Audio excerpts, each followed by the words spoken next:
కడప జిల్లాకి 10 కిలోమీటర్ల దూరంలో ఉన్న పాలకొండల వాటర్ ఫాల్స్‌ను సందర్శించడానికి నేను, మా తమ్ముడు కలిసి ఈ మార్గంలో వెళ్ళాము. చుట్టుపక్కల ఎత్తు, తగ్గులు అన్నీ చాలా ఘోరంగా ఉంది. కానీ అడ్వెంచర్ ట్రెక్స్ కోసం బాగా ఉపయోగపడే ప్లేస్ ఇది. ఇక్కడ గుడి కూడా ఉంది. గుడి కూడా చాలా పెద్దది. కానీ రాళ్ళతో ఉంది. కొంచెం జాగ్రత్తగా వెళ్ళాలి. వాటర్ ఫాల్స్ కూడా చాలా బాగున్నాయి. చుట్టూ వాతావరణం ఆహ్లాదకరంగా ఉంది. చాలా బాగుంది.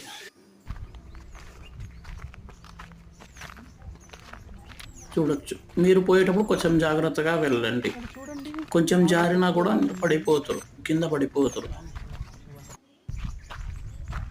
గుడి చూసుకోవచ్చండి ఇప్పుడు. చాలా బాగుంది. పైకి వెళ్ళాలండి ఇట్లా.